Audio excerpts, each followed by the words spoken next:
So it's so much fun to be speaking to so many of you at one time over the whatever distances are that separate us. My name is Mike Balquill, and I work with the Wellington Water Watchers as the campaign director.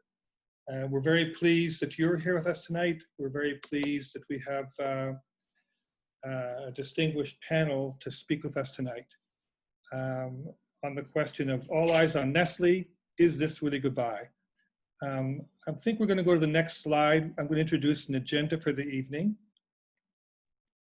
So here's the agenda we've planned for you. Arlene Slocum and the Executive Director of Wellington Water Watchers and Rob Case, the Chairperson, are going to make a brief statement about the decision that Nestle's made to sell to Ice River.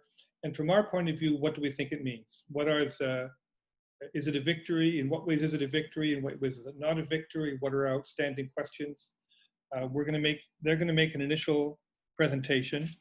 And then we've got 5 special guest speakers who are each going to make about a 3-minute comment.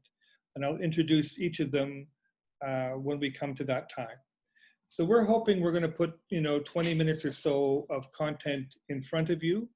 And then we're going to send you into breakout rooms of about 5 people each, where you can do 2 things. You can share your comment, your own personal perception, your reaction to what you've heard from the speakers, and generate questions for the Q&A. At any time during the presentation tonight, you can enter a question into the chat box. We'll keep track of them. When you come out of the breakout rooms, while you're in the breakout room, you can enter a question, and we'll do our best to answer as many of those questions tonight as we can.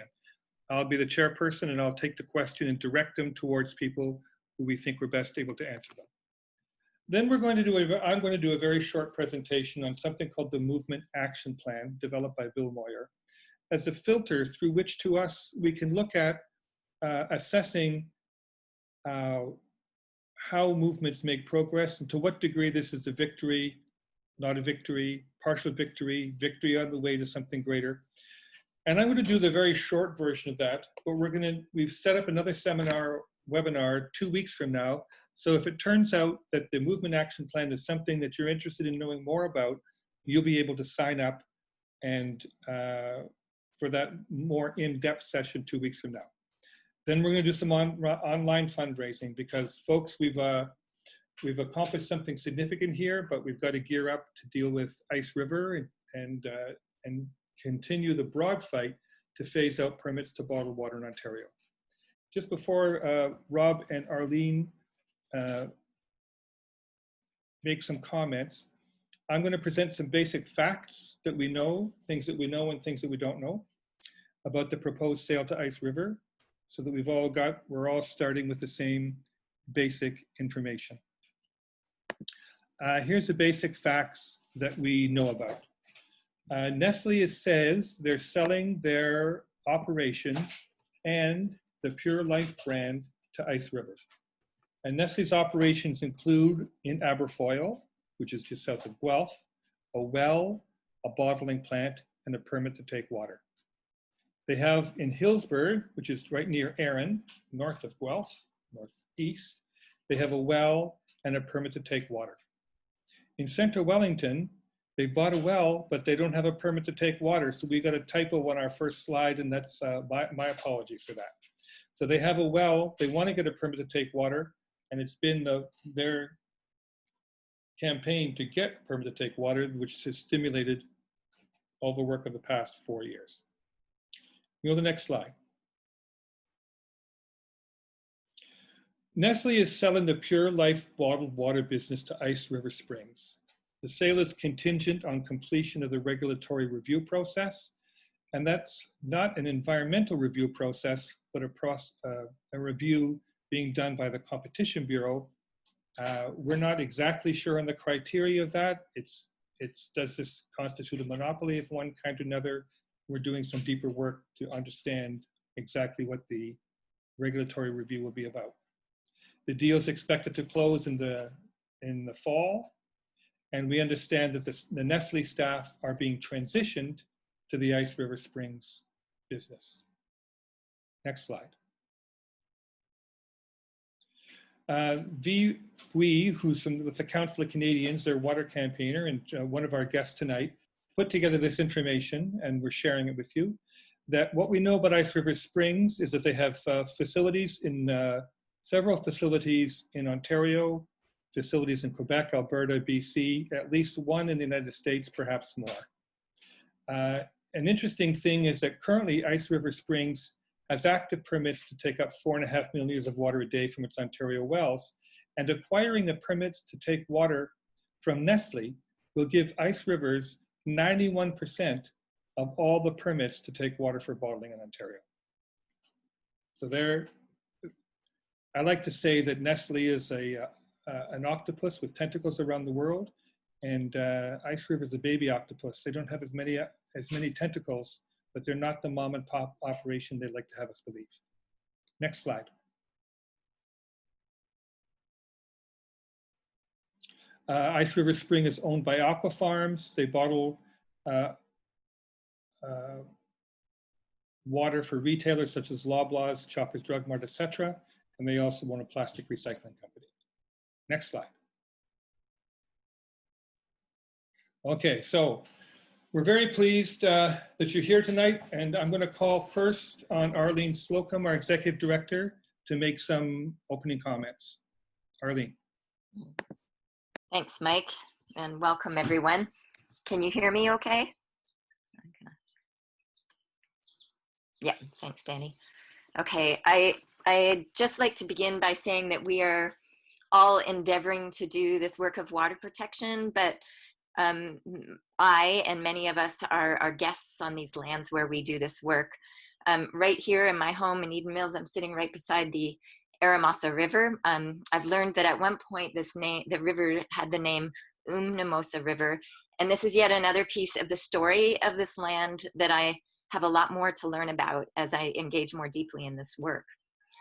And just in terms of living here and being a guest on these lands. We are located within the Dish with One Spoon Treaty Lands and the Haldeman Tract Treaty Lands within the Mississauga of the Credit. It is our obligation as guests and water protectors to build and strengthen relationships with the original stewards of these lands and to become allies and accomplices wherever possible. Taking on the huge multinational corporations that we do as a small grassroots organization is a David and Goliath fight, as we often like to say. And yet, as I can see on this call and in many rooms that I find myself in this work, I tend to find myself among very many women in this leadership position in this work. And so internally, we've kind of switched it because the David and Goliath storyline doesn't fit exactly. So we often refer to it as a struggle of a Davida and Goliath proportions. Tonight we're here to talk about Nestle's strategic retreat. This is a retreat forced upon Nestle by the sustained pressures of you, people in Ontario and across Canada who believe that water is for life, not for profit. The retreat was forced upon Nestle by three things. The first is the public pressure caused government intervention. So there's been many years of building momentum we together leveraged on this issue that resulted in a moratorium, which disrupted Nestle's expansion plans at Middlebrook Well in Elora. The second thing, the successful boycott of Nestle's products.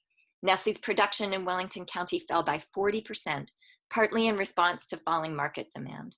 Nestle's official comment that this was a business decision based on growth ambitions does not contradict the fact that their market share declined. And the third thing is the potential damage to Nestle's relationship with the Swiss government. Nestle has a very strategic and lucrative partnership with the Swiss Agency for Development and Cooperation, the SADC.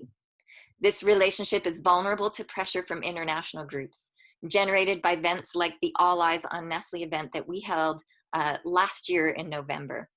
This event brought together activists from Canada, 6 nations, United States, Switzerland, and Brazil. A follow-up international conference was planned for Switzerland on World Water Day in March of this year and was postponed because of the current pandemic. This kind of international grassroots pressure endangers Nestle's critical relationship with the Swiss government. And now I'm going to pass it over to Rob Case, who's the chair of Water Watchers. Thanks, Arlene. Hi, everybody. And I guess I just want to say that while our work is not done yet, switching one corporation for another, I want to just kind of double down on what Arlene was saying, that we should all take this as a sign of how public pressure works and that we're making progress. And it doesn't happen overnight, but we are making progress. And I know that, for example, opposition to this industry is growing in BC. I'm looking forward to hearing more about that. I learned a little bit about it, particularly the controversy surrounding Nestle's, I guess, soon to be Ice River's well and bottling plant in Hope. Back in 2015, I was out there talking to Ian Stephen and some other amazing people associated with the Water Wealth Project out in Chilliwack. I think the Council of Canadians was just starting up around that time. Here in Ontario, let me remind you that we forced two governments, included a Conservative one, to respond to the public demand to take action on this industry. And when I say we, like Arlene uses it, I don't mean Wellington Water Watchers per se, but I mean all of you, all of us, Council of Canadians, Save Our Water up in Centre Wellington, Friends of Hillsburg Water, and groups and networks and individuals that are far too numerous to name and include a lot of you who are on this webinar, actually. It hasn't happened overnight. We're not done yet, but public pressure is working. And here in Ontario, really, it's been these successive waves of opposition, I think, with one building upon the foundation of the previous one. When I first moved to Guelph in May 2007, Wellington Water Watchers had just only been formed at that point. Arlene was part of that at that time too. And everyone seemed to be talking about Nestle and the controversy. I first learned about it at my kids' bus stop when dropping them off on the way to school. It created quite an uproar, engaged thousands of people around here actually in the opposition. And more than anything, I think it put Nestle on notice and the ministry on notice. And it really said about the opposition that's been growing ever since. Nestle did get its permit at the time, but it built some momentum in the opposition for sure. I joined the board of Wellington Water Watchers around in the fall of 2012, and shortly thereafter was another one of these big waves of opposition happening out in Hillsburg and Erin Township, where people there basically filled the town hall to capacity, or beyond capacity, spilling out into the parking lot apparently to express opposition for a permit renewal application by Nestle. Same thing, some concessions were won. It drew a lot of negative press for Nestle, not just locally, but nationally and internationally.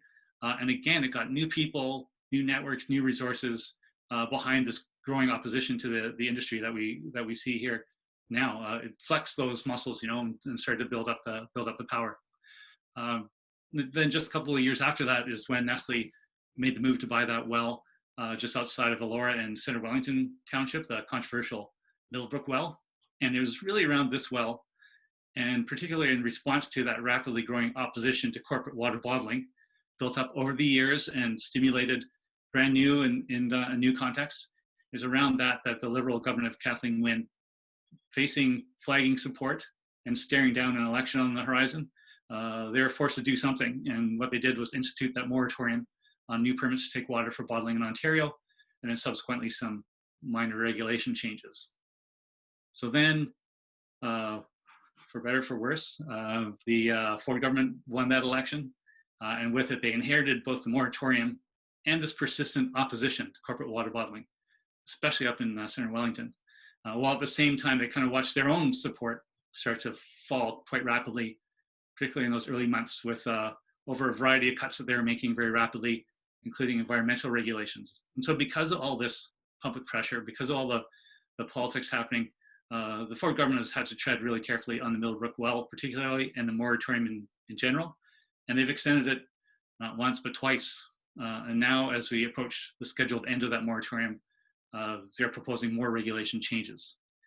And so the regulation changes have some hints of promise in them, but ultimately they do look to me to be designed really to enable the Ford government to allow Centre Wellington to say no to water bottling in that jurisdiction, presumably with the hope of diffusing the controversy, while also continuing to say yes to water bottling in Ontario in general.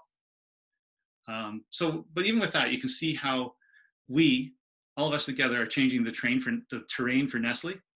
There'll be no small victory if Centre Wellington actually is able to keep the water bottlers out there, whether it be Nestle or Ice River. Wouldn't that be awesome? It could happen. But if the government is opening the door, even just a tiny crack to municipalities having a bit more say in protecting water for their communities, with these proposed regulation changes, then I say let's see what we can do to jam our collective foot in there and push the door wide open. There's no question that it's going to take regulation to adequately deal with this industry. Nestle's sale to Ice River really doesn't change much at all. But the experience of fighting Nestle has built a lot of momentum here and in other places. It's increased the skills, knowledge, and confidence of everyone who's been involved, I think. It's an exercise in building our democratic muscle, prepares us to eventually and inevitably win an end to permits to bottled water in Ontario, for starters, and it strengthens our capacity to fight other corporate Goliaths and to pressure our government to act in the public interest and protect water and the environment. Arlene? Yeah, thanks, Rob. So as Rob's suggesting, the final chapter of this story is not yet written. We know that we need to remain vigilant. Nestle wants to create the impression that it's leaving Ontario, but is it really saying goodbye? Nestle has used this maneuver before of selling the bottling business and keeping the brand in order to diffuse public pressure. The details of the final agreement would reveal if Nestle is just licensing the brand or taking an ownership position in Ice River Springs, and we don't know those details yet. There is more work for us to do. The Davida and Goliath story is not over yet. Nestle has not yet made the decision to completely leave Ontario. They've been shown the door, and we've helped them see the door, and now we need to push them all the way out. Ice River is a Goliath of a different sort, not the mom and pop operation, as Mike had mentioned earlier, that they would have us believe. The recycling they promote is largely a fiction, and these myths need to be dispelled. The root issue is whether or not we should permit the extraction of sale of water for profit. And I believe that all of you here are on this call because you probably, like me, believe that that should not happen. We have a few years left, hopefully, only a few years, who knows, in this charge, before we will finally be rid of the corporations profiteering from this common good in Ontario. En route, we are beginning to ask the bigger and sometimes, I believe, more important question about who actually has the authority to make decisions about water permits in these dish with one spoon treaty lands. For the short term, though, our goal is to stay focused and force the hand of the Ontario government in the decision to stop the profiteering off of water, which is the source of all of life. Our next steps must be to maintain our demand that the Ford government stop giving out permits to bottled water in Ontario. Only together, in the ways that we've seen so far that we've pushed this retreat, only together can we ensure that water is for life and not for profit. And thanks for joining us here tonight. Thank you, Arlene and Rob. We've got 5 speakers, and they're all going to make very short statements in terms of what this means. In a moment, I'm going to invite Rod Whitlow from Six Nations to speak. I hope Rod's turning on his video and unmuting as I talk. And I'd like to remind everybody that as you're listening, if you have questions or comments, to enter them in the chat box. Rod, it's looking like you need to join the audio. Can you hear me okay? We can now. Okay, Rod, you're on. Okay. Yeah, so thanks very much to Wellington Water Watchers for this invitation to participate in this webinar. This whole issue of water security has been a long passion of mine. I was a former employee of the Provincial Ministry of the Environment in the Aboriginal Affairs branch, and I took a personal plan to retire from that ministry because of the fact that what I seen was happening with what they were trying to do with these permits to take water. So I'm from Ohsweken, so I live in the community of Six Nations Indian Reserve in Southern Ontario. I'm just looking at a few reports, and there's a vast majority of our community that still relies on groundwater for drinking and for sanitation. So there's been a number of studies over the years, and I guess where our aim is eventually to connect the entire community. So on the reserve, we have between 12,000 and 13,000 people, and probably around 3,500 to 4,000 households. Back in 1995, there were probably 50% of the households were on private wells, and I think there was 20% at that time that didn't even have any connection, so no running water. So it's been a long-standing, multi-generational issue that we're dealing with in the community. We have two levels of government, a traditional Confederacy Council and an elected Indian Ag Band Council.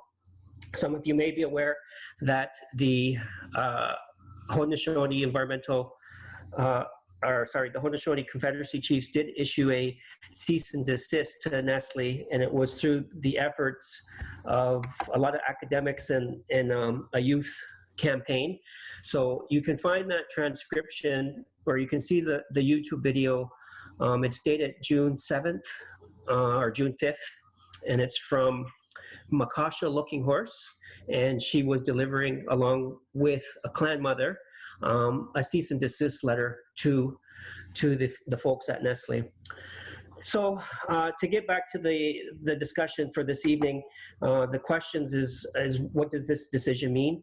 Do we see it as a victory? Why or why not? So because I don't speak officially for either of the Confederacy Council or the elected council, I am maintain close affiliation with academic researchers and other people in the community. So I think at one stage in our strategy, we're going to have to more formally align ourselves with kind of like what Wellington Water Watchers did in terms of setting up an association that's kind of arm's length from the two governments. But we've seen these types of public water security campaigns around the world, and they do take much time and effort. So I know I've had the opportunity to travel to Flint, Michigan a few times, and I know we probably have some of our friends online, and it's taken maybe the better part of a decade or even more for a sustained effort to even get the politicians to listen to the issues that they're facing there. So the other issue I want to bring up there is that this Gott family, G-O-T-T family, it says it's a family-owned business that's considering buying the three factories in Ontario under the brand of Ice River Springs. I've had some dealings with this company. I didn't realize it. We did put in a request when I was at the Chiefs of Ontario for provision of all of the permits to take water, and the Gott family was one that was trying to, they were told by the ministry they had to go out and consult with the local First Nations in the Tertiary watershed. There were, I think it was Haida and it was Mohawks of the Bay of Quinte. Both of those chiefs have since passed a resolution in their PTO, which is their provincial territorial organization, to boycott Nestle products. At that time, this water bottle company was seeking to expand their water taking, and without any regard for the groundwater needs or the surface water needs of the respective First Nations. And they seem to be fumbling around themselves in terms of what the province was asking them to do. So maybe I'll take a break there and just say that, there's a lot of our folks, because of the fact that our wells, the water quality of our wells is not that great, whether it's a drilled well or a dug well. There's been a few studies over the years there, because of the geography and the clay soil, a lot of wellheads are substandard, and you have runoff into the wells, and so you have high coliform and E. coli. In the drilled wells, they require extensive water softeners to be able to drink them. So Health Canada actually is recommending that people use cisterns, which are 1,000 liters, and you still have to rely on trucked water, and you still have to ration water, and you still have to limit the amount of baths you can take or what have you.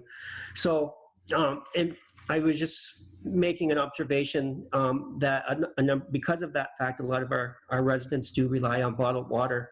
There seems to be getting more traction with boycotting Nestle, but they just buy other brands of water bottle. And so, I saw one of the labels on the Nestle Pure Life, and it says Pure Life begins now. I just think that's an exploitation of the whole campaign of water is life. Every life form on the planet requires water. So again, they have their spin doctors, they have their propaganda machines, they can have all of these types of strategies that they develop around the world to try to get public support and saying that they're being good environmental stewards when we know they just move from jurisdiction to jurisdiction around the world. They're not Michigan, they're in Ontario now. So it's going to take a sustained multi-pronged effort, and I'm going to be doing my part in my own community to make sure that that we don't lose sight of the water security issues facing my community. I know they've come along with Blue Metrics consulting company, and they've got a panel of hydrogeologists saying, well, we did a couple studies and there's no indication that Nestle's water taking is going to negatively impact the water, and they just use the term 1% of all water users is for bottled water. They don't ever give you the statistic about how much water there actually is. So I do have some correspondence from the Ontario Geological Survey saying they don't actually know how much water is in respective aquifers. Whether they're aquitards or aquifers, they still don't really know the interaction. They don't know. There's scientific uncertainty around climate change impacts as well. I was just reading another report saying, well, precipitation and temperatures are going to increase at various sections of the province in their prediction models. So they haven't seem to have learned their lesson about scientific uncertainty. I would encourage folks to Google. It was called Windstream. It was a U.S.-based wind farm whose contract got canceled under the FIT program, and they went to the NAFTA tribunal and they sued successfully Canada and Ontario. The province came along and said they canceled those offshore wind farms because they didn't have the science, when in reality it was the two ministers in Scarborough were getting complaints from their constituents that they didn't want to look out their $1 million homes across Lake Ontario and look at wind turbines. So there is a role for public for the public to sustain that pressure on all political parties, whether it's the Conservatives or the Liberals. I know we have some NDP folks and probably some Green folks on the line, so we look forward to any help that you can provide in keeping the political pressure on. The Doug Ford government seems to be, if they heed the advice that they're getting from Blue Metric and from this panel of hydrogeologists, they're going to cease this moratorium this fall, and that's going to allow companies like Nestle to continue extracting water. So I know I probably went over my 3 minutes, so I'll leave it there. Thank you. Thank you, Rod. The next speaker is Donna McCaw with the Save Our Water Group in Centre Wellington. Donna? Hi, folks, and thanks, Wellington Water Watchers, for this opportunity to speak. I think Nestle is regrouping here. I think they're still going to keep an interest in North America and possibly do it through second-party bottlers like Ice River Springs. Is it a victory? Yes. The work has really raised the profile of the fight against bottled water. We know that demand has gone down, pumping has gone down, so that's a victory as well. We also know the Ontario government, with their water quantity assessment that's now on the environmental registry, has the wording willing host communities. And they also actually mention the words environment and ecosystems. They do not mention watershed. They don't mention giving resources to those municipalities to make them have good decisions about whether they want to approve of water bottling or not. They've also set priorities for water taking, which is something that we've been pushing for quite some time. And they have finally said there's going to be transparency of data. And that's really important as well. That's going to be a bit of a shock to a private company like Ice River Springs. Sorry, the Ontario government is also saying that producers are going to be responsible for recycling. And the profile of plastic pollution is also way up. If you're going to be commenting on the ERO, you need to do it by August the 2nd. So those things are indicators of a victory, but what's not a victory is the water is still being pumped. It'll be interesting to see what the permits under these new policies are going to look like. That remains to be seen, as is the deal with Ice River. Is it going to be considered a monopoly by the commissioner? I doubt it. But Ice River is the #4 water taker in Canada, and a private water bottler for Walmart and all those places. And it is an octopus with many arms in North America. Because it's a private company, there's not the transparency or disclosure. We need to see what the licensing is and talk to some lawyers about what the licensing will be for the Pure Life brand. But we do know it's a very incestuous relationship. The Water Bottling Association is Sandy Gott is very much involved with that. The Ontario Water Bottling Association, as is Nestle. We know that they sold their Ginny Springs to Nestle. Ice River sold to Nestle. So I don't think we're really getting rid of Nestle. I think Ice River may be kind of a branch plant of Nestle. So we still have a lot of work to do. Work to sort of untangle all of these incestuous relationships, learn about Ice River, what the brand sharing is going to look at. We need to refocus the campaign on Ice River, but not forget about Nestle, and the campaign again to protect water. And we need to strengthen our connections with international groups, underline the Indigenous consultation. But Save Our Water is really happy with the not a willing host wording, with the priority for municipal drinking water. And we are in a vulnerable area. They don't talk about watersheds, but they do talk about vulnerable areas, and Guelph, Fergus, Elora is that. So in our small little microcosm here, we're very happy to see the direction that the Ontario government is taking, but a lot of money has been spent here, so we could make good decisions, and not all municipalities are going to have those resources. Thank you very much, Donna. The next person who's going to speak is Suze Coulter. Suze is from BC. She's going to say more about who she is and where she's from. And she's going to point out that we forgot to include the Hope plant that Nestle owns in BC and is selling to Ice Rivers as well. So welcome, Suze. Hello.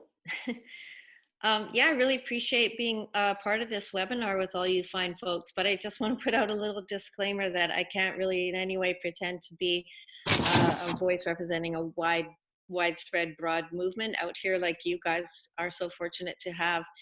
And we're here in unceded Stalo territory, and I particularly haven't managed to connect and solicit some responses and thoughts from many of my Stalo activist friends yet. So just want to put that out there. But I have been talking to a core group of local folks who have been engaged to varying degrees over the years with raising awareness about Nestle's bulk water extraction here in our vicinity. And there's a pretty clear consensus amongst those of us who have been involved in this issue that we really don't see this as a victory. And so I guess I'll just try to capture some of the sentiments of some of my wonderful comrades, including Ian Stephen from Water Wealth and lots of folks from our sadly now defunct Council Canadians chapter. But yeah, we have been kind of trying to build a movement out here, and it has been a more difficult thing to do in BC for some reason. So that would be another interesting topic, which I would love to pick your guys' brains about. But I guess what's your first question? What do we think the sale of this plant means? Most of us just are feeling like it's definitely just business as usual. The bottom line has not changed. They're still going to be fully operational at that plant. The water's still going to be sold and commodified. So yeah, we're having a hard time seeing it as a victory, but I guess, you know, we're kind of riding on your coattails out there. You guys have done so much of the work, and I could see how you are able to experience it as a victory because you have had a more galvanized movement out there. And we kind of are benefiting from that by Nestle pulling out of the plant here in BC. And I can see how it feels like a victory for you guys as water advocates. But I do think we're a little bit concerned that that people will kind of fall for the greenwashing of Ice River Springs, and they certainly are going all out in terms of pushing for their brand being known as a really green company. We've been reading on their website, seeing all the things that they're promoting, how they support wells in Kenya, and they're recycling their plastic and turning it into outdoor furniture and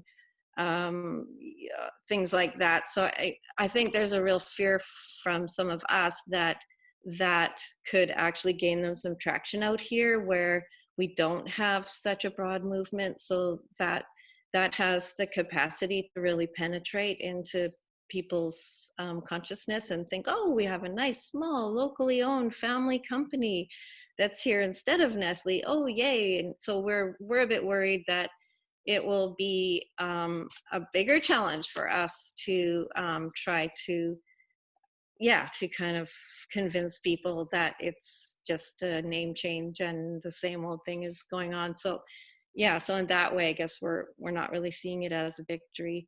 And then in terms of, I guess my friend Ian is from Water Wealth has done so much work on the Water Sustainability Act in BC. And there's so many problems with that act, but we did almost have a bit of a movement in 2015 when the Water Sustainability Act first came on, and they announced that the water rental rates, I think that's what they're called, were like going to be $2.25 per million liters. And so public became aware of that, and there was, a growing understanding in the wider public that was an unbelievable thing that was going on. And so there was a petition that garnered 200,000 signatures that was organized by some of us, and that was an exciting time that people were waking up. And actually the government promised at that time, when all those signatures were delivered to the Minister of Environment, that they would review the water rates, but they have failed to do that. It's 5 years later and they haven't changed a thing. So it really does speak to the fact that we need to maintain public pressure, because they're just carrying on. Nothing's changed in the Water Sustainability Act. And the one thing that Ian also really is good at highlighting, and definitely we agree with him, that it's so important to work from a decolonizing lens. And the fact that in our Water Sustainability Act, it's asserted that all rights to water rests with the Crown. And so that is something that's just 100% problematic, that we really feel that we need to push the government to change that concept, that the rights to water need to be considered to be sacred, and that the law needs to change so that the concept of water as a resource is taken out of the law. And so that, I think, there's a real long game kind of approach that we need to take on trying to work on.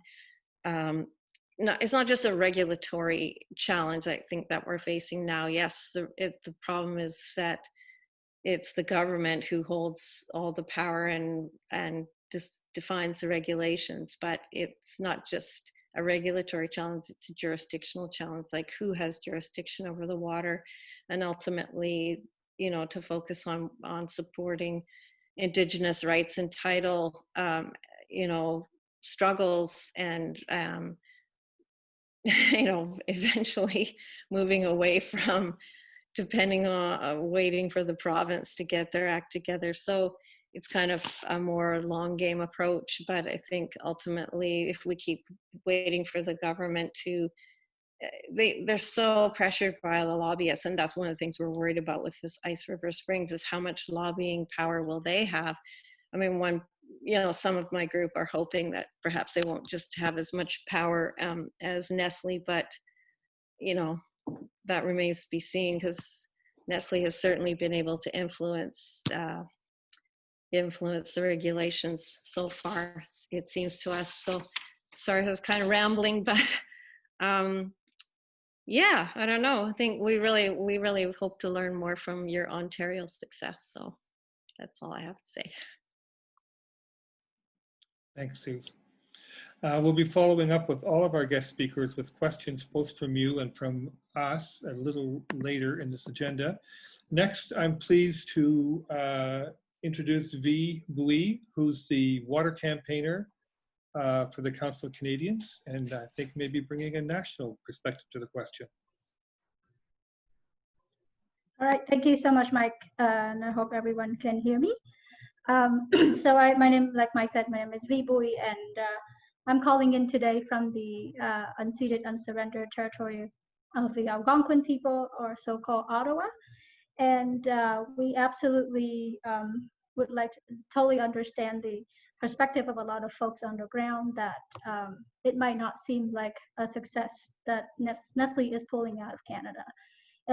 From the ground, from folks from the ground up's perspective, we are still fighting another corporation taking water from our community, putting in a slightly more recycled bottle, and make a ton of profit doing it. But I would like to echo what Arlene and Rob were saying, that yes, this kicking Nestle out is no small feat. And this is the success of the result of fierce community opposition. So we pleased to have been working with Wellington Water Watcher to save our water with 6 nations, and as well as Council Canadian chapters, especially the Guelph chapter in Ontario and Chilliwack chapter in BC. And all of that work have sustained nearly a decade of opposition to Nestle water taking. We have successfully pushed back on their attempt to take permits to take water from the Middlebrook well. We pushed for regulatory change around water protection here in Ontario. And across Canada, also built a boycott campaign with close to 100,000 people signing on that have really done some damage to Nestle's bottom line. We've seen our chapters across the country organizing many solidarity actions, events, and public awareness to draw attention to Nestle's very harmful practices. We've also built coalitions, stood in solidarity with folks fighting Nestle around the world, whether it's folks in Michigan or Brazil or in Europe. And that retreat is not just a strategic retreat, like they cited. It's also the leaving, because we have made it absolutely difficult, unprofitable, and damaging to their reputation to stay. And I think that that's something that's worth repeating. And then the other thing from the national perspective that we've seen is that through the advocacy work, we've engaged a lot of people in a conversation about what water commodification and what it means to keep water public and protected. And that's very, very encouraging. It's not just people are coming together to protect their water, not just because they hate Nestle, but because they want to challenge the way that we're looking at water as just a resource to be bought and sold on the market. We have also made important connections with other water issues like safe cleaning, the lack of safe cleaning drinking water in First Nations, issues of water privatization across the country promoted by the federal government, what it means to protect the water as a human right, as a shared common, and what it means to respect Indigenous rights to the land and water. So today the public know, and we all know, that there is no sustainable water bottling company, and that and whether it's Nestle, a multinational corporation, or a Canadian definitely not mom and pop like Ice River, that will have to continue working towards ending water taking and commodification across Canada.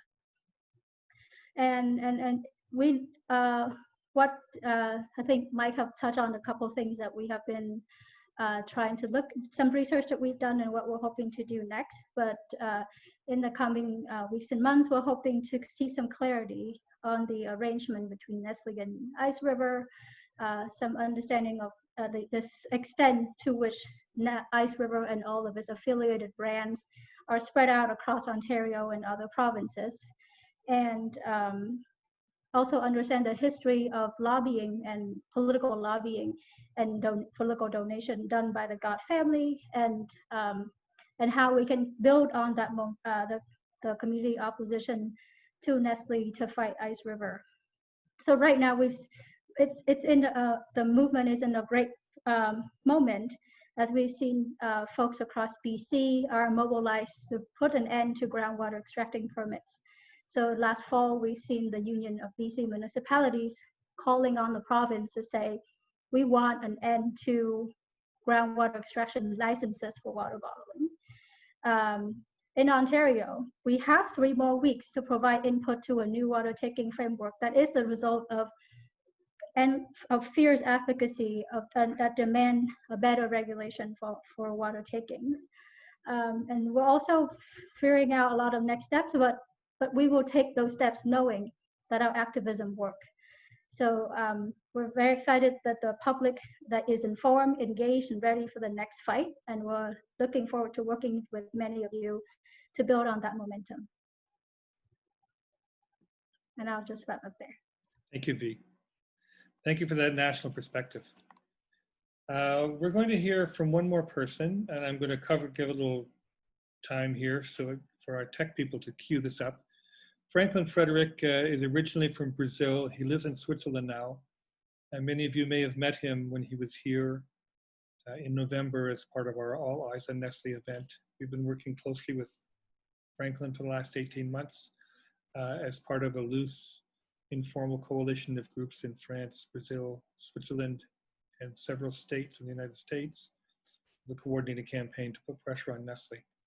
And so we've got it's 3 o'clock in the morning in Switzerland, so I don't know, Franklin's just not committed enough, I guess. He wouldn't stay up at 3 o'clock in order to be live with us, but we're very pleased to have a short taped comment.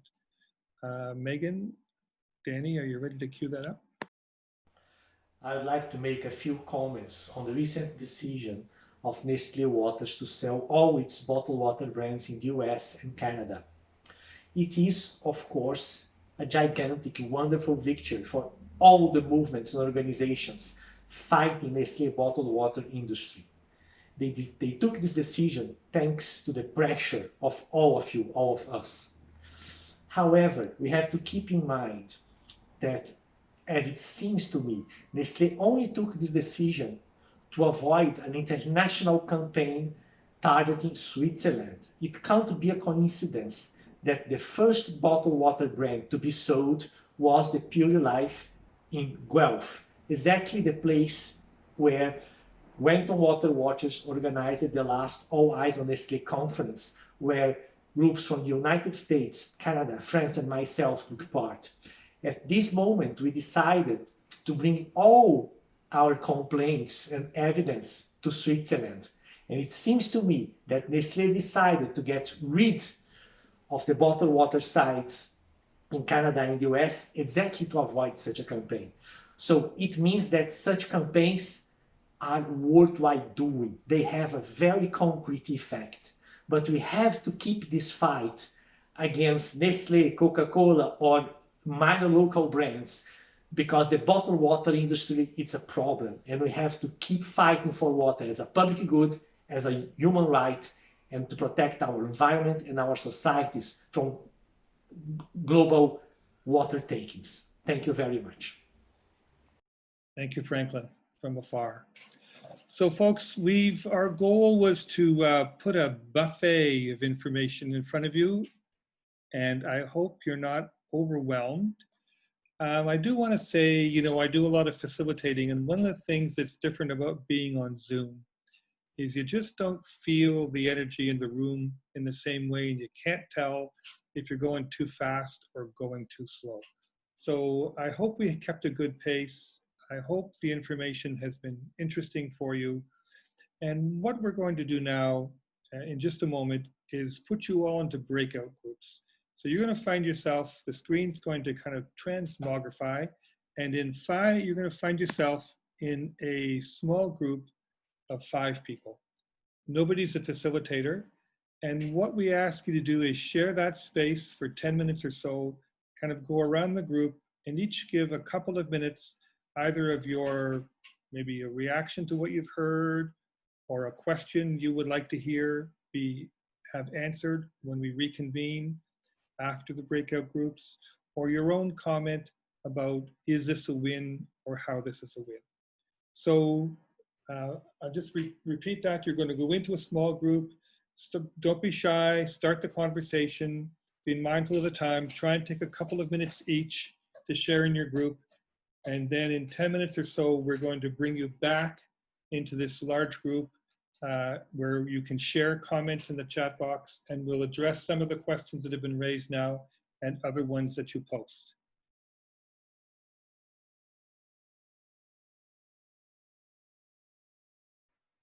Okay, so it's Mike again, and we did have some questions that we picked up through the original presentations, and I'm watching the chat box to see if there's additional questions that's coming.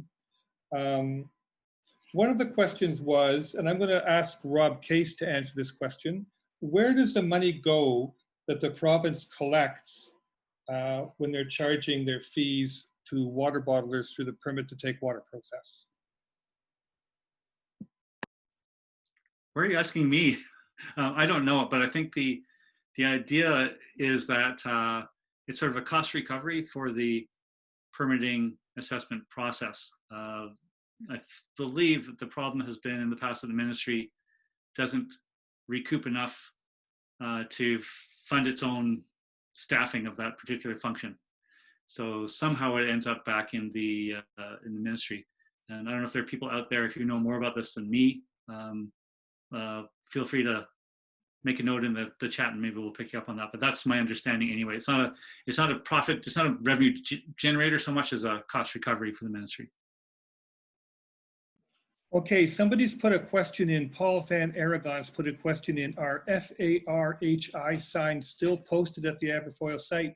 And I don't know that acronym. So Paul, can you just re-enter what that FARHI stands for, and we'll try and answer that question.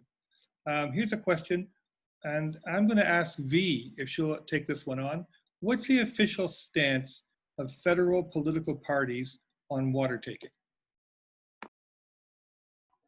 Yes, so as far as I know, federal parties try to stay out of these matters because water taking and ultimately most of these resource management regulations are done by the provinces. So federal parties might have various stands based on like protecting water, around like water, around issues of like navigable water or international waters, or like protecting Great Lakes, but they're less likely to, as far as I know, I'm not aware of any stand directly around water takings, and it's largely because they're trying to not step on provincial jurisdiction when it comes to water taking. Thanks, V. I see that Rod has an answer to the question around where the water goes that's where the money goes that's taken for permits to take water. Rod. Yes, so your video's working. Yes, thank you. So we posed this question directly to the minister in terms of, when I was at the Chiefs of Ontario, we posed this question, and then I posed it myself as well as a citizen from Six Nations. And the response we get is, yeah, they use it for, to support their scientific reviews or to get more information, but they just said they have to spend some of that money to catch up with the science. So I found that a little bit intriguing in the fact that they introduce stuff and they don't have the sound science behind it. So when I asked them specifically how much money are they bringing in from Nestle, we know it started off as $3.71 for every million liters taken. So it sounds to me like, and I was just trying to read between the lines. I've got the minister's response to me on my computer screen, but I don't know if I can if I can share it. But anyway, he basically came back and said, because they hadn't invoiced Nestle for over a year and a half, for whatever reason. And then he came back, the minister came back and said, yes, Nestle, all water bottle companies have to report by March 31st of how much water they've taken, and they've been charged appropriately based on the rate of $503.71 under one reg. But he did mention they've been charged $3.71 under the previous regulation. So it's kind of ambiguous in the fact that, okay, how much did you actually charge Nestle? We know that there were periods of time during their last 10-year period where they were only paying $3.71. So anyways, to fast forward, what we did at the Chiefs Frontiers, we said, okay, let's just say if Nestle took all of the water that they were permanent to take, it would amount to something around, I think, $800,000 or $900,000. And we said, could a portion, and they asked the Chiefs of Ontario to put in a proposal, and we said, we're going to use that money to have a town hall meeting. We're going to have a town hall starting at Six Nations, and we're going to invite the ministry and the water bottle companies to come and meet with the community, not with the chief and council, not with the Confederacy, with the community. And they rejected the proposal. They said, no, we can't use it for that. There were a couple of other directors in that branch. I think one was Lingmark, and maybe even way back when Glenn Murray was the minister, he would say, oh yeah, whatever revenue we get from this permit fee, we will give a portion of it back to the First Nations. Well, I know $900,000 isn't a whole lot, but it would go a long way to maybe in the interim until we can get everybody at Six Nations hooked up to the water distribution system, which is surface treated water from the Grand River. There's a whole lot of work that needs to go on in terms of well husbandry. There's substandard wells that the first 3 tiles of those wells are all damaged. Health Canada comes and says, just throw a bottle of bleach in there. So we've got all kinds of issues where we could make use of that money. But it's, as far as I know, it's never coming back to the First Nation, even though the Chiefs of Ontario put a proposal in, even though we've repeatedly requested and respective ministers have said, oh yeah, we'll give a chunk of it back to the First Nations. What they did, they created it was called the First Nations Water Management Office, and Indra Bouchard was the head of that branch, and they hired 10 public servants. You can find their names on the Sunshine List, so we know where that money went, $1 million just in $100,000 salaries for that advisory branch, with no First Nations employees whatsoever employed in that branch. So again, it's just all of these types of frustrations and circumstances that we've encountered. Thanks, Rod.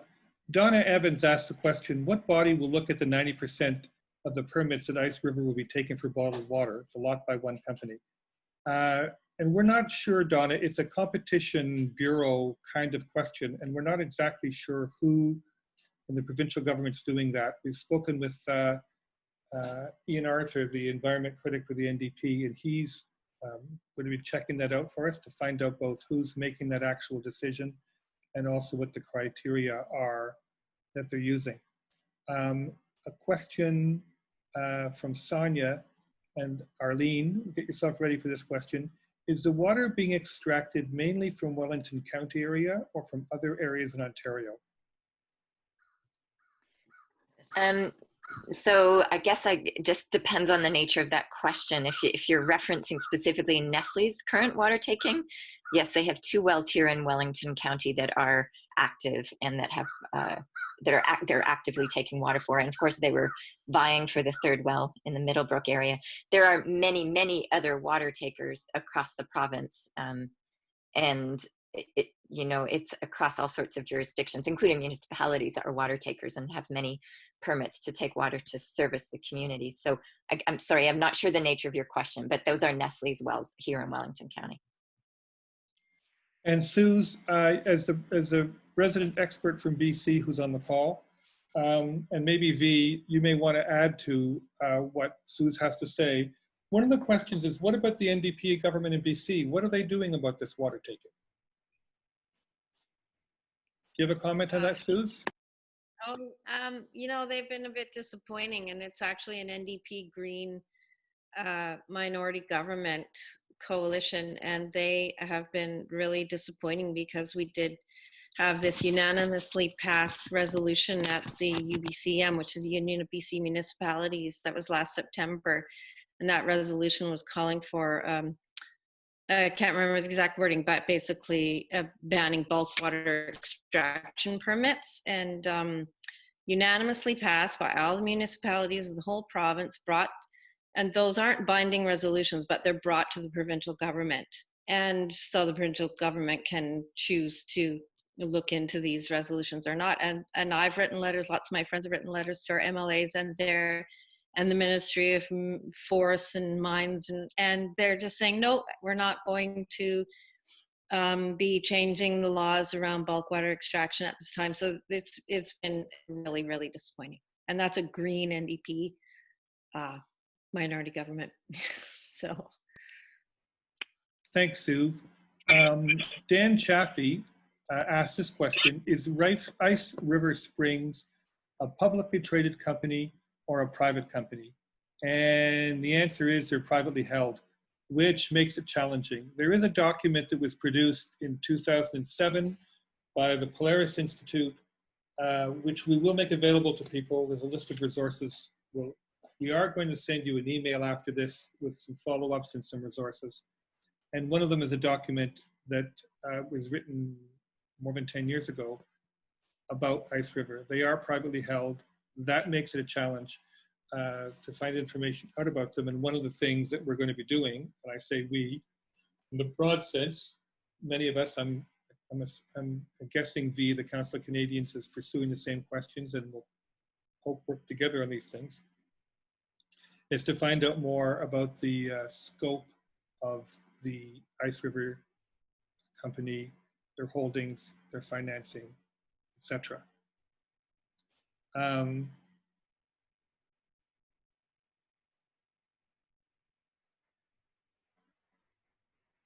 looking at a question from Paul van Aragon, and I'm going to see who wants to volunteer to answer this one. Given that water quality declines with water quantity, how can the municipalities within the watershed be induced to demand that the commercial labs contracted to produce the raw data and quality control for the annual report, water report, release the data to the public? I think maybe, Arlene, you spoke to this briefly before, and so will you talk about the issue of transparency of data? And Donna, you might have a comment on this too.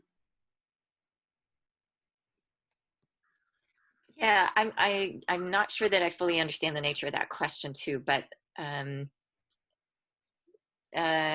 yeah, I think I'm going to ask Donna. She might be able to answer this better, and a child's coming in. In terms of transparency, our understanding is that the data that would go to the ministry would be made available to the public. So data coming from municipalities, data coming from water bottlers, data coming from aggregate, anybody who has a permit to take water sends data to the ministry, and the ministry would then make that data available to the public. That's what it appears to be in the statements on the ERO. What it turns out to be in reality is anybody's guess.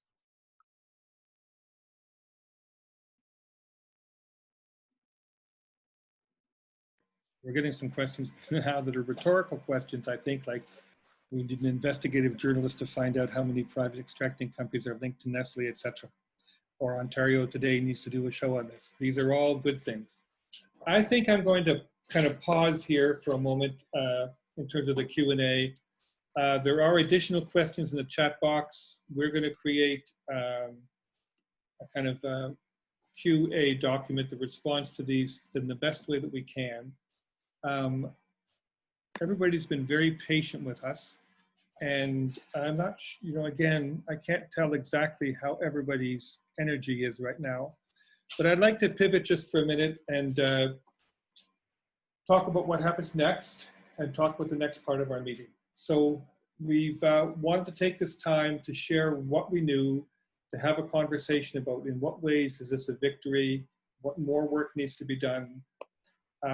We're not yet planning a celebration because the deal hasn't closed, but we're expecting that should the deal close and should Nestle actually be leaving, we're going to organize at least some kind of an online party to celebrate that. So we'll have more information about that in the future. The other thing is we're starting to do the research now into what Ice River is, what they represent as a company. We're starting to look at legal strategies. We're starting to reach out to our different partners. There is a moment of uncertainty here. In the passing of the contract from Nestle to Ice River, there is some uncertainty. And it's an opening for us to push and re-emphasize our demand that Ontario phase out permits to bottle water and to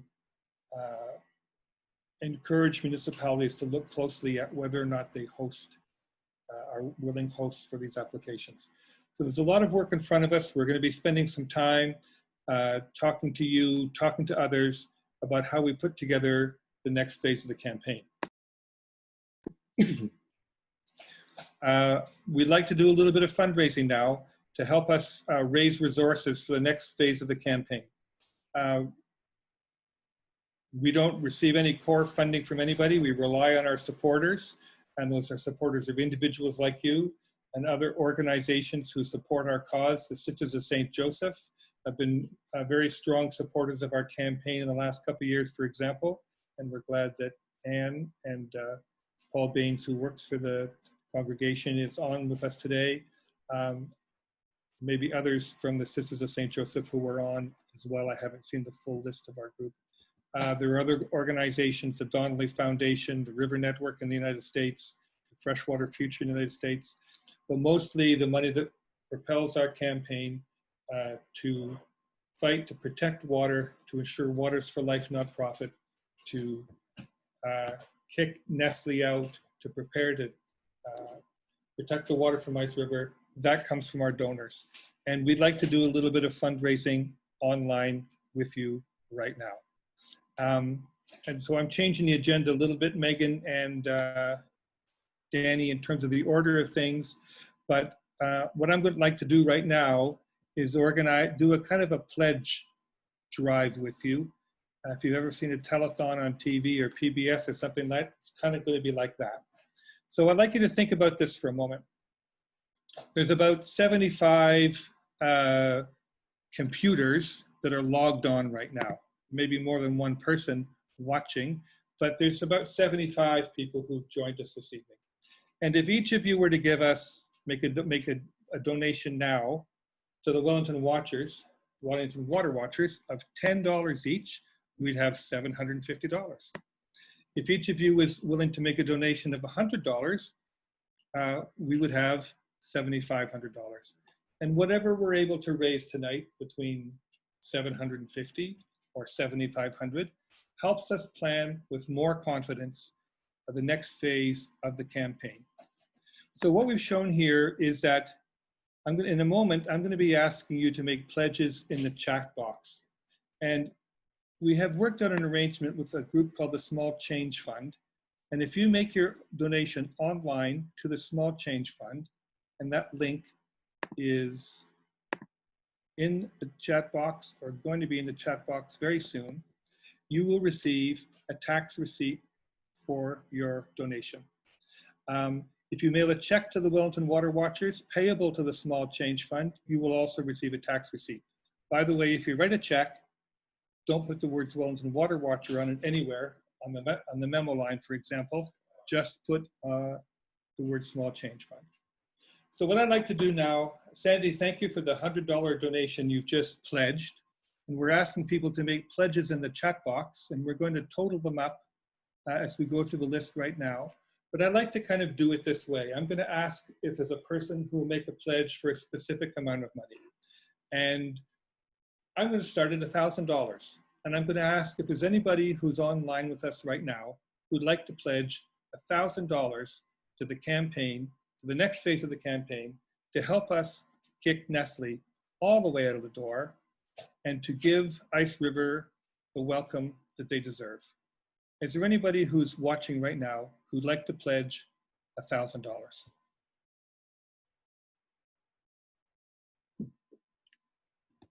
If you're thinking about it, I want to give you time to find the chat box. Sylvia's just pledged $1,000. Thank you, Sylvia. Is there somebody, Caroline, pledged $1,000. Thank you very much. Is there anybody who would like to pledge $750?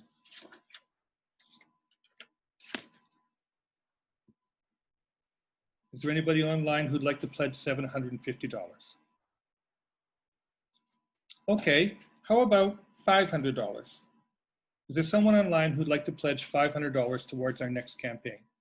Thank you, Noel, for that donation. Is there anybody else who'd like to donate $500? We're at $2,500 so far. We might be able to make it all the way to $7,500.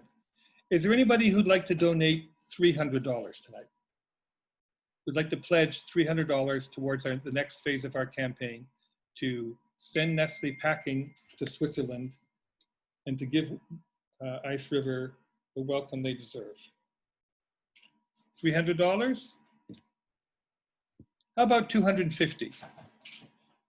Is there anyone who is willing to pledge $250?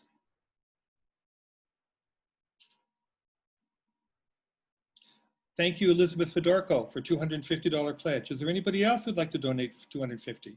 This is terrific. This is really going to help us. Okay, how about $175? Is there anyone who'd like to donate $175 towards the next phase in our campaign? You know what? Something I forgot to mention at the beginning of this is there's actually a donor who has pledged $2,500 in matching amounts. So if we raise that much money tonight, we'll be able to, well, we've raised it already. So already the $2,750 we've raised has been matched to an additional $2,500. Is there anybody who would pledge $150?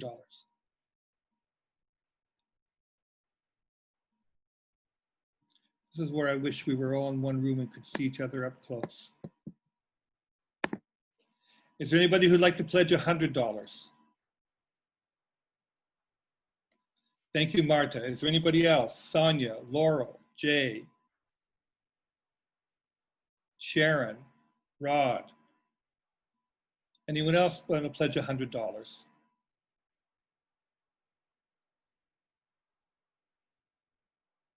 Susan McSherry, thank you. Anybody else for $100? Alex, thank you.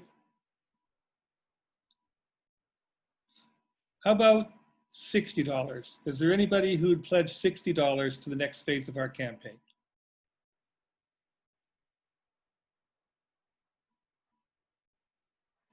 Paul's pledged 100. Thank you. Jeff, 60. Thank you, Melanie. Thank you, Jeff. Thank you, Dan. Is there anyone else who'd like to pledge $60? Okay, how about 40? Oops. How about $40? We're at $3,930. So we're getting close to 4,000, which is halfway to 7,500. Is there anybody who'd like to make a pledge to get us over the $4,000 mark? Gwen pledged 50. Thank you. Donna pledged 40. Thank you very much. Anybody else like to pledge $40 or $50?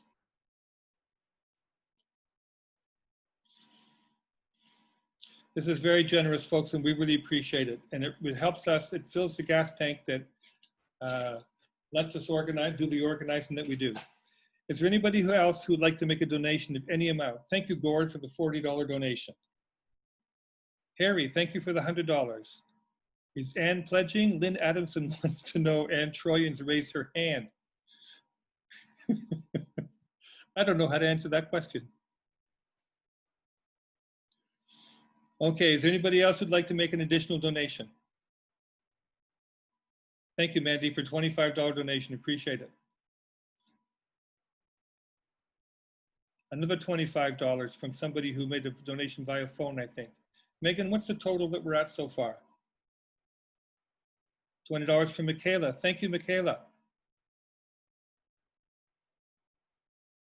We're at $4,230. Okay, we're very close to $4,500. Ann Monroe just got us up 330. And so 25 from Suze. Thanks, Suze. That's at 350. 375. Thank you, Ann. $125 gets us to $125 will get us to $4,500. Oh, we're at 4,380. So that now we're at 4,005. Does this feel like PBS? We're at 4,405. Pardon me, $95 more gets us to $4,500, which would be a wonderful target for tonight, and allow us to start planning first thing tomorrow for the next phase of the campaign. I see that the PBS is making somebody laugh. Okay, folks, this has been terrific. We're very close to $4,500. Some of you may be wanting to write us a check. The information is right here online on this chart in front of you, and we'll be sending you, it's in the chat box, and we'll be sending you an email afterwards that provides all the information about how you can make a donation. Thank you very much. Now I'm trying to check the time here, folks. It's 20 to 9, and I'm thinking it's been a long night, and we've held your attention, and we've appreciated it. I'm going to give you a moment now. If you've got other things you want to do, or if you've had enough of spending time with us and you want to check out and call this an evening, and it's been very successful, and we enjoy you being with us. What's the total raised again, Lynn Adamson asks? I think it's 4,405. I think that's where we are. I think $95 more would get us to $4,500. So we are going to continue the meeting. We've got a short presentation that we're going to do on social movements, and then we're going to do the phone zap. But I just wanted to give you a chance that if you've had enough,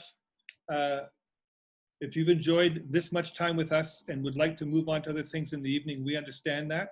So we're going to give you a minute to leave if you're leaving. And if you're staying, we're going to do a very short presentation on social movements, a way to assess how you're making progress. And if it's of interest to you to learn more about that, we'll be doing a special session on that on 2 weeks from tonight. So if you're saying goodnight, now's a good time to do that. And I'm going to take a glass of water, take a deep breath, and then continue with the Movement Action Plan by Bill Moyer.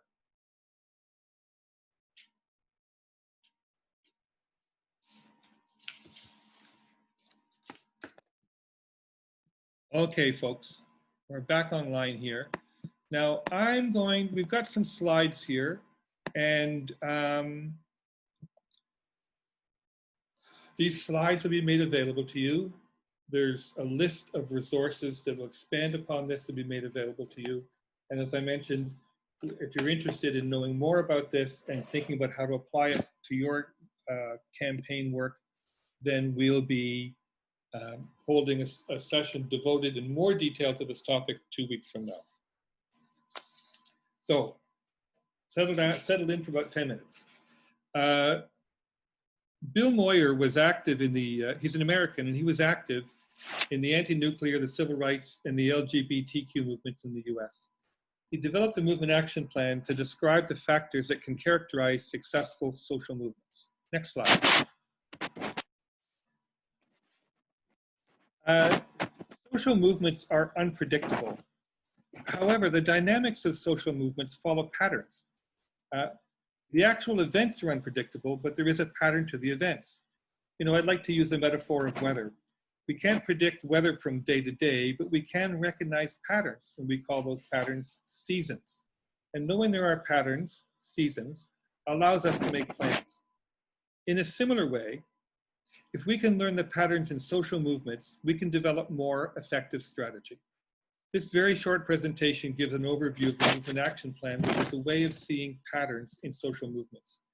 As I mentioned, we're hosting a webinar on July 27th, 2 weeks from now, and there'll be information at the end of this presentation you can use to sign up if you're interested in more details. Next slide. Bill Moyer defines social movements in this way. They're collective actions in which the populace is alerted educated, and mobilized over a long period of times, over years and decades. And the mobilization is to challenge the power holders and the whole society to redress a social problem or a grievance and restore critical social values. I'm sure you can think of lots of examples, and we're going to talk a little bit about the Black Lives Matter movement as an example as we move through this. But climate change is another good example. Next slide. There's a couple of key assumptions behind this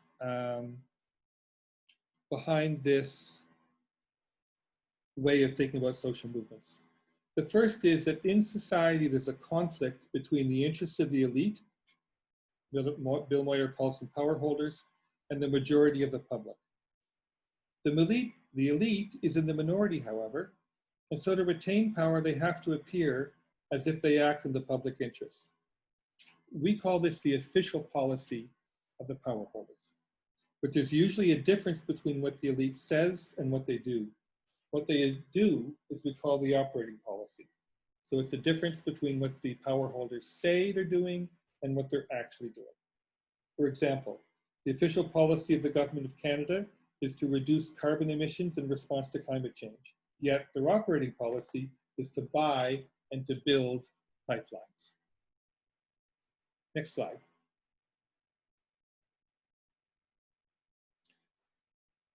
The dynamics of a social movement are as a result of a contest between the demands of movement activists and the resistance of power holders.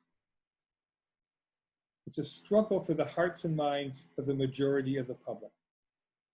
Will governments implement a Green New Deal or not? Will they defund the police or not? Will they fulfill or live up to treaty obligations with Indigenous peoples or not? Will they end permits to take water for bottling or not?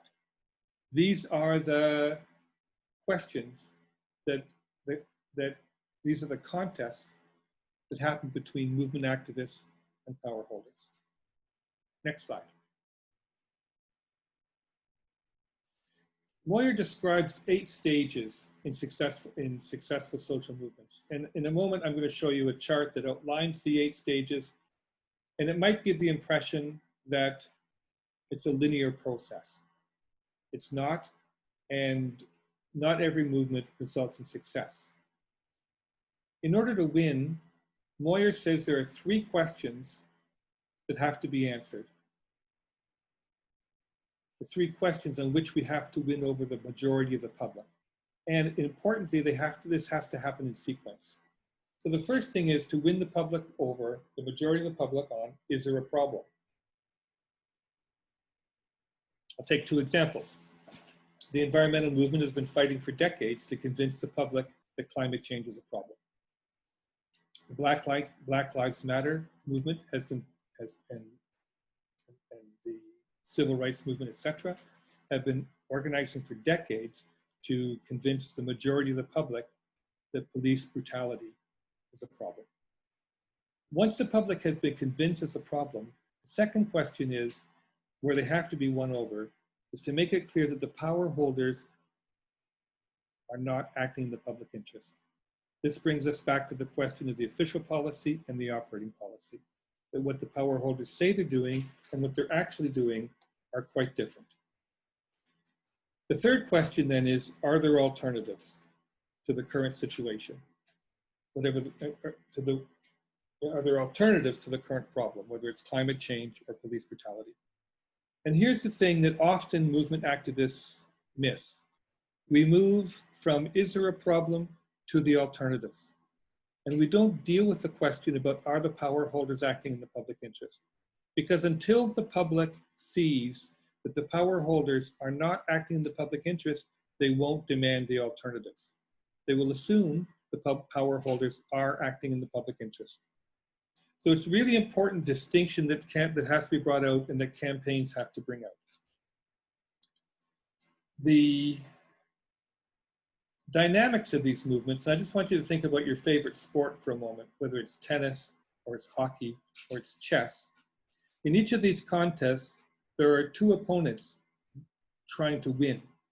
And the momentum can shift depending on your actions and the actions of your opponent.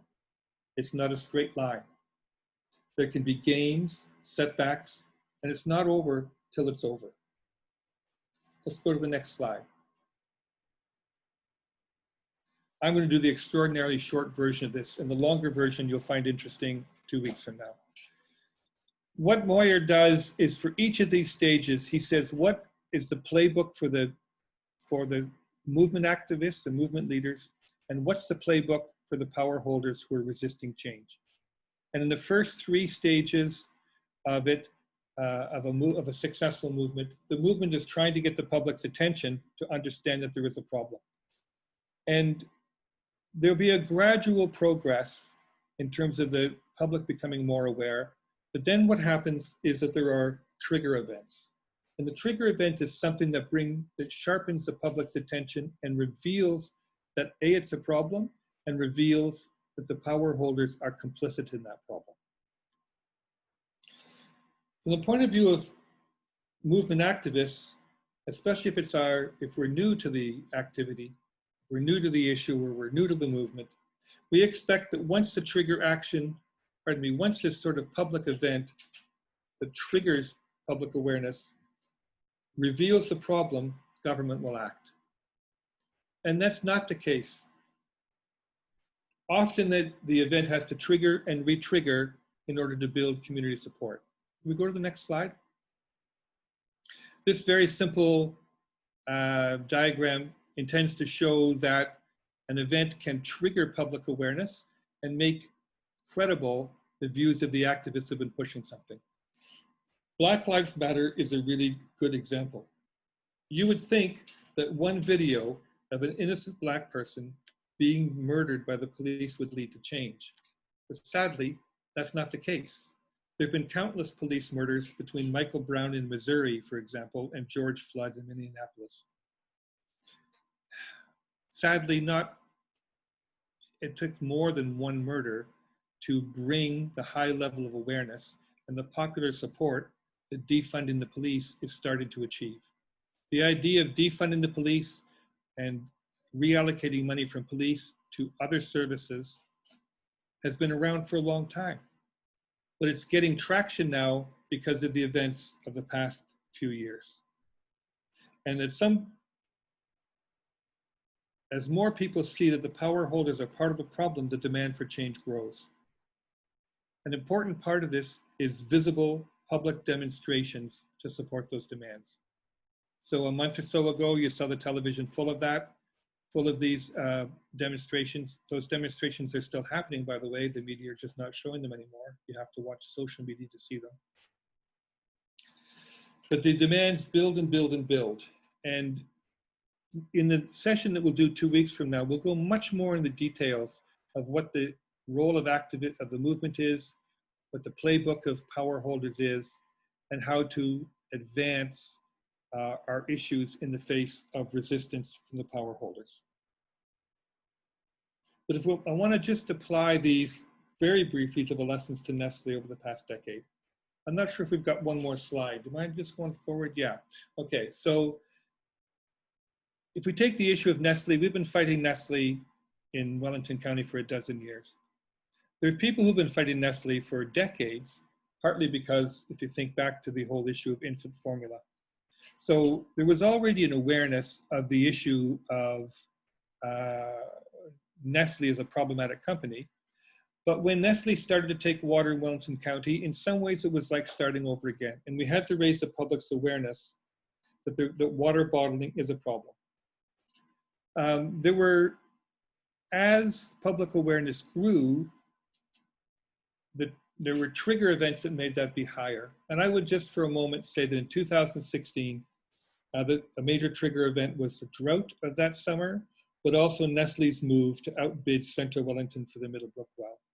That really raised public awareness to a much higher level. But the other thing it did was reveal that the government, the Liberal government at the time in Ontario, was on the side of Nestle, that they were enabling water bottling. They were enabling the selling of water, a common good, virtually for free, and allowing the corporation to profit from that. That really changed the nature of the movement. It drew more people into the movement. And it put pressure on the government. And it was also a kind of a perfect storm in the sense that the Liberals were unpopular and were facing an election, and it forced them to take action. The Ford government is still vulnerable on water issues. And if there was to be a major water problem, a major water contamination problem in Ontario somewhere, you would see a surge of activity and a surge of pressure on the Ford government, and you'd see them make more concessions. So, and I know folks, I'm doing a very simple version of this, but we could argue that in terms of water bottling, we're in something like stage 6 of this campaign, where in the polling we've done in the last couple of years, more than 2/3 of the public is opposed to permits to take water for bottling. So we've won public support, majority public support on awareness of the problem, and there's a recognition that the government's not acting in the public interest.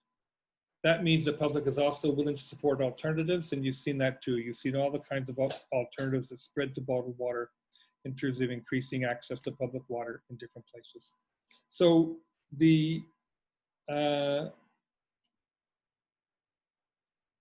one of the ways to use this framework is for us to understand what progress is at different stages. If I could just use a different metaphor for a moment, if you're climbing a mountain and reaching the summit means there's no more bottled water in Ontario at all, either on store shelves or being bottled in Ontario, you can see that there's many steps up the mountain. And the Bill Moyer's framework is a way to assess that and to see where you are in that journey. I know, folks, there's limitations to doing this kind of thing on Zoom where we don't have the interaction, but I want to present this as a kind of a framework. It's a way for us to think about the progress that we've made. It definitely is a major achievement to have made Nestle retreat from the water bottling business Ontario. They would have preferred to stay here and make more money. How far they've retreated, we still have to wait and see for the details of the deal. And as Franklin and as V have said to us tonight in their comments, it's a very significant accomplishment to get Nestle to retreat from Ontario. And the fact that they're contemplating retreating from North America is huge as well. Is the battle over? No, the struggle continues. But if I can go back to sports metaphors for a second, whether it's tennis or whether it's chess or whether it's hockey, at different stages of the game, you want to celebrate your accomplishment, whether you've scored a goal or whether you're up one set, particularly when you're battling a fierce opponent and you can feel how hard it is and how hard it's been. And you can look around at your teammates and look each other in the eye and know the effort you put in to come to the moment you were in. Then it's something to celebrate. Is the struggle for water justice over? No. But together, we've made lots of progress together. I hope this has been very helpful.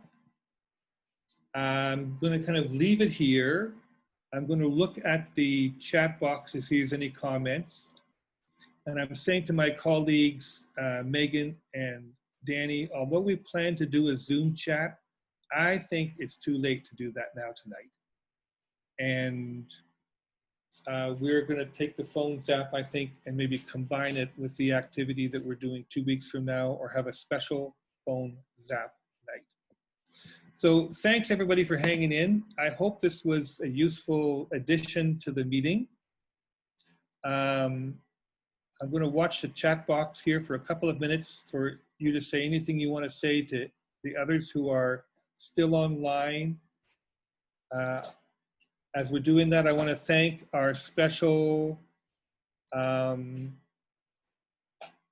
guest tonight, Donna McCaw from Save Our Water. Save Our Water has been on Nestle and has for a few years now, and they've worked very, very hard to bring their local municipality to the point that they would publicly oppose a permit to take water for Nestle and create the conditions where, in fact, the provincial government of Doug Ford was forced to make that a condition of new permits to take water.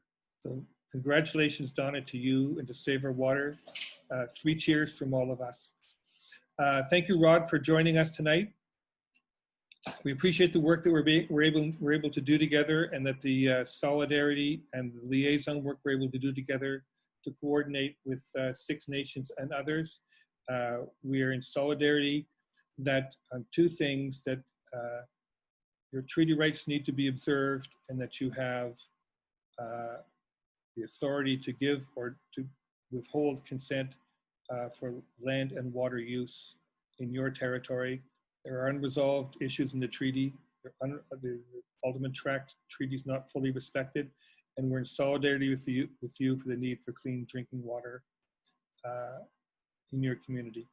It's just immoral that Nestle and Ice River and others can take water, sell it for profit, while Indigenous peoples do not have access to clean water.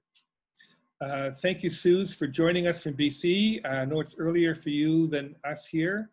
And let's keep in touch. There was a couple of suggestions tonight that we might benefit from talking to each other and figuring out how to support your campaign, support your work in BC. And we're also inspired by the decision of the BC Federation of Municipalities to jointly call for the province to end permits to take water for bottling in BC. And so there's lessons for you, lessons for us, and things you can teach us. So I think it'd be a good relationship. Thank you, V, for joining us tonight. The Council of Canadians has been a leader on this issue for a long, long time. Maud Barlow and the staff and all the member chapters have worked very hard to bring us to this place. The Council of Canadians chapter here in Guelph have been staunch allies with us. Lynn Grist, Ron East, Nora Chalner, many, many more people. We couldn't all be here without you. Thank you for the many allies who were on the call. I know that Ann Cargus from Sisters of St. Joseph was in my breakout group, as was Melanie from, I'm going to say it wrong, Eco Logos. And I'm sure there are many other allies who are on the chat group or in other breakout groups that I didn't get to meet tonight. I'm just checking, I'm wandering around here, and as I get ready to say goodnight for us all, I'm giving Arlene 10 seconds warning that she can make a closing comment. Thanks, Mike. Yeah, so, you know, I've had the great honor and privilege of being involved in this work here at Water Watchers since the beginning. So we began here, you know, in this configuration 13 years ago. So it was in 2007. And all along the way, you know, we might have started thinking a couple of campaigns locally, including learning. That was the first time many of us had learned that Nestle was right in our midst. This international corporate predator was in our midst. And, you know, it was really interesting because seeing Mike's analysis there from Bill Moyer's point of view of social movements, we activated just locally here, and within a very short period of time, we had quote unquote flooded the environmental registry with over 8,000 comments. So people were already activated because of the work that had been going on, you know, globally and nationally here already around understanding about this issue. And it's only grown since, and it's grown not, you know, for sure because people love to hate Nestle, but as happened in our little breakout group room too, so much has been moved, that the dial has just moved so far, and so many more are aware that, you know, this is just not in any way a sustainable industry. And it has only happened as a result of so many people coming together and doing this work. And I think one of the things that would be a vision that I'd like to see, you know, there would be like, you know, my personal kind of vision would be imagining just the waking up and activating of people, not just on this topic, but certainly this topic because it's close to my heart, but on so many topics and related to how and why and the ways that we choose to imagine something such as water. You know, it's not just a resource to be managed, it is the source of life. And imagining people coming together with that as our common thread, and that is our you know, the piece that actually literally binds us together and flows through each one of us. And to imagine all the different forms of justice that must come into being once we start to gain that realization. This one with the water bottling is the scratching the tip of the iceberg, and we've scratched it now. And I'm really, really proud of all of us and the work that we've done. And let's keep going, because there's just so much more to do. But great work, everyone. Thanks for joining us.